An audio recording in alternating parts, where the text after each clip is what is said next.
गिरिडीह जिला भ्रष्ट अधिकारियों का डंपयार्ड बन गया है। यही अधिकारी जब यूपीएससी क्वालिफाई करते हैं, जेपीएससी क्वालिफाई करते हैं, इस दौरान इंटरव्यू में जब इन लोगों से सवाल किया जाता है कि आप आखिर अधिकारी क्यों बनना चाहते हैं, पब्लिक सेवा में क्यों आना चाहते हैं, तो ये लोग ज्ञान पेलने का काम करते हैं कि मुझे देश की सेवा करनी है, राज्य की सेवा करनी है। इतना ही नहीं, पब्लिक सर्वेंट के रूप में काम करना है और झारखंड के जल जंगल जमीन को बचाना है। लेकिन जब इंटरव्यू क्वालिफाई करने के बाद जब फाइनल मेरिट लिस्ट में इन लोगों का नाम आता है, उसके बाद पद संभालते ही ये लोग भ्रष्टाचार में लिप्त हो जाते हैं। इसी का सबसे बड़ा ताजा उदाहरण गिरिडीह जिले से दिखाना चाहेंगे, जो गिरिडीह जिला इन दिनों भ्रष्टाचारी अधिकारियों का डंपयार्ड बनकर रह गया है। और ये मामला खोरीमहुआ अनुमंडल के अंतर्गत आने वाले धनवार अंचल के करगाली से आया है। करगाली में पिछले कई महीनों से लगातार मोरम से कंकड़ निकाला जा रहा है और इस कंकड़ को ट्रकों के माध्यम से बिहार और यूपी तक सप्लाई किया जा रहा है। दिन दहाड़े 3 से 4 जेसीबी यहाँ पे काम कर रहा है। कई बार शिकायत करने के बावजूद अधिकारी काम नहीं कर रहे हैं। इस अधिकारी को मैंने खुद कई बार शिकायत किया है, वर्बली फोन के माध्यम से और व्हाट्सएप किया है, लेकिन अब तक कोई कार्रवाई नहीं हुई है। एक बार फिर इस मामले में अपडेट लेते हैं और खोरीमहुआ का जो अनुमंडल एसडीएम है, उनसे हम फोन लगा के उनसे पहले अपडेट लेने का काम करते कि आखिर कार्रवाई क्यों नहीं हो रही है।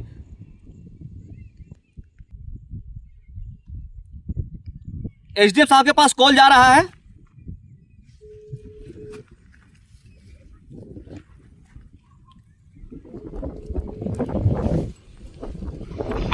हेलो, नमस्कार सर। नमस्कार सर, एजाज बोल रहे थे सर। एक बार आपको शिकायत भी किए थे सर, जो वहाँ पे अवैध जो मोरम निकाला जा रहा है सर, लेकिन उस पर कार्रवाई नहीं हो रही सर। शिकायत करने के बावजूद सर, आखिर क्यों नहीं कार्रवाई हो रही सर?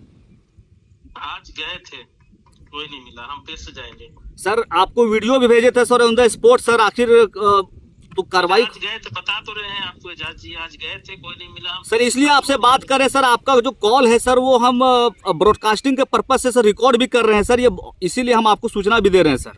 हाँ ठीक है, हम आज गए हुए थे, फिर हम आगे भी फिर से छापामारी करेंगे और छापामारी करेंगे। क्योंकि सर दिन दहाड़े लगातार 3-3, 4-4 जेसीबी लगता है सर, और आप लोग जाते हैं, कोई पकड़ नहीं पाते एक भी गाड़ी को सर। ये तो दुर्भाग्य है सर, देश का सर, राज्य का सर। खनिज संपदा लूटा जा रहा है। अधिकारी फोन काट दिए हैं। ये एसडीएम रानियल खालको साहब हैं और ये खाना पूर्ति कर रहे हैं। इन लोगों की भी मिली भगत है इस भ्रष्टाचार में, इस अवैध माइनिंग में। क्योंकि आपको बता दें कि जब ये लोग कार्रवाई करने जाते हैं नाम मात्र का, तो ये लोग पहले अपने ड्राइवर के माध्यम से सूचना दे देते हैं। उसके बाद जो खनन माफिया लोग हैं वो अलर्ट हो जाते हैं। एक बार फिर जो यहाँ के अंचल अधिकारी हैं, अंचल अधिकारी को भी मैं कॉल करता हूँ, उससे बात करने की कोशिश करता हूँ, आखिर कार्रवाई ये लोग क्यों नहीं कर रहे हैं। तो मैं सीओ साहब को कॉल कर रहा हूँ।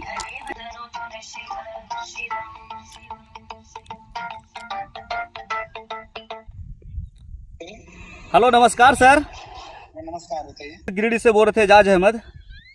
जी सर, आपको सूचना भी दिए थे सर, आखिर कार्रवाई क्यों नहीं हो रही सर? जो लगातार अवैध खनन कर रहा है सर वो लोग करगाली में। आप व्हाट्सएप भी करने बोले सर, व्हाट्सएप भी किए थे, लेकिन कोई कार्रवाई नहीं हुई सर। कार्रवाई तो हुई है, वो तो कर्मचारी गया है जाकर हम लोग। सर, आपको वीडियो भेजे थे। दिन दहाड़े 3-3, 4-4 जेसीबी लगाता है सर, कर्मचारी पहुंचते हैं सब भाग जाता है सर। ऐसे कैसे होगा सर? आप लोग का सूचना तंत्र तो इतना कमजोर नहीं है सर। थाना में भी हम लोगों ने लेटर लिख दिया। आगे बताइए, देखिए अब कर्मचारी तो 24 घंटा वहाँ खड़ा नहीं रहेगा। हम लोग तो जाएंगे, चेक करेंगे, जांच करेंगे, जब आप बोलेंगे तो हम तुरंत जाएंगे, यही ना करेंगे हम लोग जी। बाकी तो पेट्रोलिंग पुलिस करती ही है। तो कर्मचारी गए सर, क्या उसका अपडेट है सर? कर्मचारी तो बोला कि हाँ सर ऐसा हुआ है, लेकिन पिछले 10-15 दिनों से बंद है सर। नहीं सर, आपको हम कल परसों ही आपको सर सूचना दिए थे, वीडियो भी मैंने भेजा है सर। वीडियो कहिएगा तो उसका स्क्रीनशॉट दे देंगे, डेट एंड टाइमिंग सर। कर्मचारी आपका झूठ बोल रहे हैं सर, और कर्मचारी जाते हैं तो सूचना दे करके जाते हैं, तो वो लोग एक्टिव भी रहते हैं ना सर। हम भी गए थे जी, हम कल हम भी गए थे उधर। क्योंकि मोहम्मद साहबुद्दीन है, वो धड़ल्ले से कर रहा है, उसका ऑडियो क्लिप दे देंगे। वो खुद वीडियो में कबूल कर रहा है कि हम लोग बिहार भेजते हैं, ज़्यादा दाम नहीं मिलता, लेकिन बस काम चल रहा है। एफआईआर करिए उनको लोगों के नाम पे सर। वो तो वीडियो साक्ष्य है, कहिएगा आपको हम फॉरवर्ड कर देते हैं। ठीक है, ठीक है। तो आपने देखा कि किस तरह से साठ गांठ के साथ अवैध खनन धड़ल्ले से हो रहा है और कोई ठोर पता किसी का नहीं है।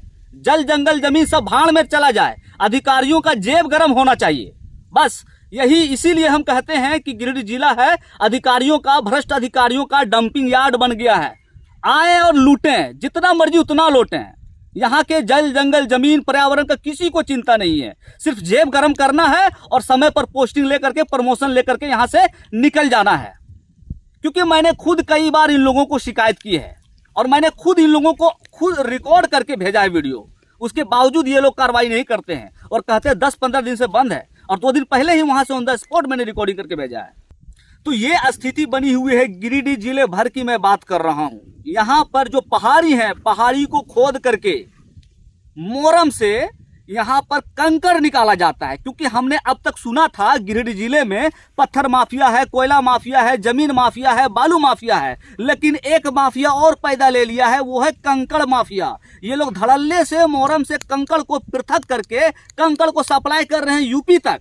और ताज्जुब देखिए, अधिकारी कोई कार्रवाई नहीं कर रहे हैं और ना ही पुलिस उसको पकड़ रही है, और दिन दहाड़े 3-3, 4-4 जेसीबी लगता है यहाँ पर पहाड़ी को खोदने में।